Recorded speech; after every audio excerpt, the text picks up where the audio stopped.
part 29 of sharing my story on here because it's so much easier than writing another book. And I'm not going to make it through this part without crying. So I'm not going to apologize for it because some things are just hard. We brought my mom home for the last time after getting her a bacon blue cheeseburger and going to Multnomah Falls. And we think maybe she has another week to live. They gave her 30 days, but it was not looking good.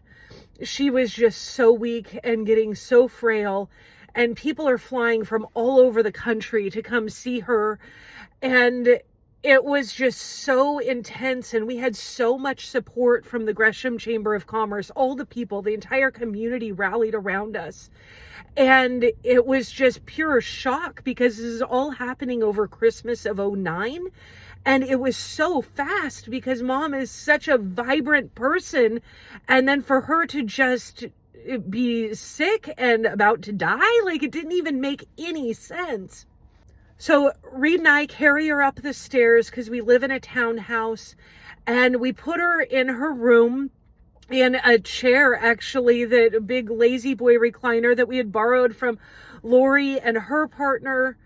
The one thing that my mom had always asked God for was that she would not feel pain in her death. And acute myelogenous leukemia is normally a very, very painful disease. And for some reason, she did not feel pain. And it was so incredible that they couldn't understand why she wasn't feeling pain, but she didn't. She didn't. The universe was having so much mercy on her.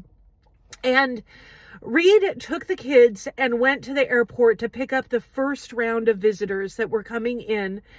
And while she was gone, the only person that was with me was actually our videographer, whose name was Quincy. And it was just me and him there with her. And I was leaning over her chair singing, and she had started to feel pain for the first time. And I had given her some morphine that they had prescribed. And really, oddly enough, they gave me like a double lethal dose. Like, I think that's how painful it was supposed to be, but she only had one normal dose ever. And I just started singing over her, and I had him post on my Facebook, "Please pray now," because she was hurting. And I just leaned over the chair and I sang to her. And I sang and her eyes were closed and she just relaxed. And then she opened her eyes and she was not there. I flipped back, like over the bed. I flipped over, and it scared me so bad because I had never seen a body that was still functioning, that was still breathing, but there was no soul in her body anymore. I had always ever seen it the opposite way, where it was like their body, because in traumatic situations, it seems like their body is gone, but their spirit is still there. And with her, it was reversed, and it was so terrifying because her eyes looked like they were glass eyes. And I flipped over the bed and I got up, and then I started trying to shut her eyes because I'm like, this isn't okay. It's like the movies. And it happened so quickly that hospice hadn't even had a chance to be set up fully. She was literally sick for 17 days. From the first time that she said, "We need to go to the hospital, I think I had a heart attack," to her dying was 17 days. And I didn't know what to do. We called 911, and at the same time, Reed came home with the kids and the first guests that were coming to say goodbye to her. She left before anyone got to say goodbye. And that is just her style. That was just, I lost my best friend that day. My biggest supporter, my biggest cheerleader, my friend. We had an amazing healed relationship, and 2010 changed everything in my life. From that point, everything was so surreal. Everyone ended up coming anyway, and everyone helped plan her funeral. The church never contacted us. Another pastor in the chamber offered their building to us. We'd never even been to their church, but they offered the building for the funeral.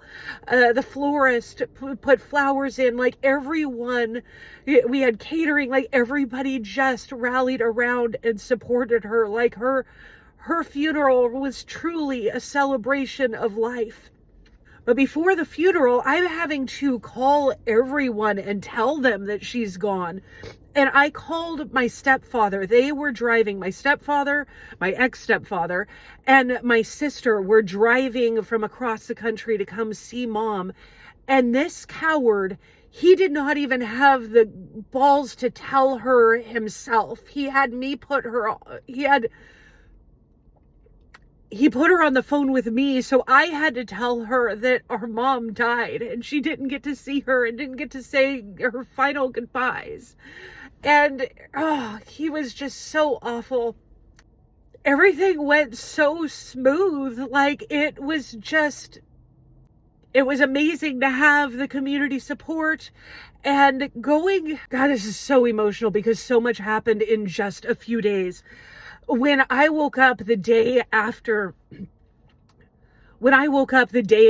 she died, I was so mad at her because I felt like she had all the answers to the universe. She had like all the things that we had been pondering for years. She had those answers, and yet I had just talked to her yesterday and she can't share them with me. Like, grief is so weird. It goes through so many different like phases. And that Friday, I was getting ready to go to the chamber meeting for the first time without her.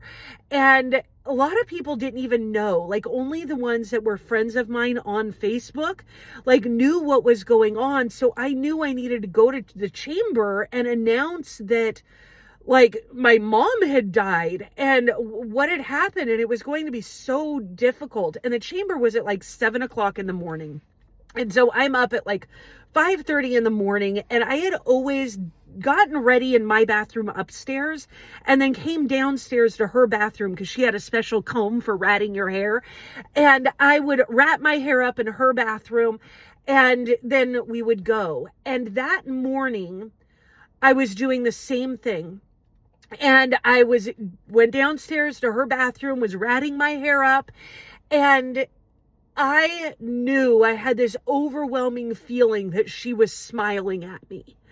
And right at like 6:30 in the morning, a friend of mine calls me and she's like, she had little kids. She's like, I don't know why I'm calling you this early. I don't know what's going on. I woke up and I needed to tell you that your mom is smiling at you and I'm going back to bed. And I was just like, what the actual fuck? Like, how did that happen? Like, it doesn't make any sense.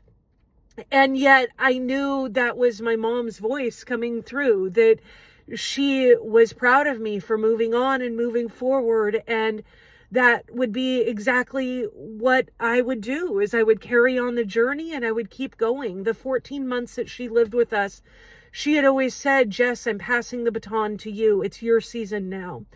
And neither of us had any idea what that meant, but she had some kind of forethought. We always thought that she was going to live to be like 110 years old because she was so healthy and never sick. And that was like the hardest loss of realizing that I was now the oldest in my bloodline. There was no one left. It was me. It was me. It was my season, and somebody has to go back to work. Going back to the office that we shared is probably one of the most difficult things I've ever done. Sitting down at that desk, I could not. I had to sit at her desk, use her computer, and she was the one keeping track of all the scheduling and everything, and I just could not take it. I got up and left that day, And I guess I'll tell you what happens in the next video.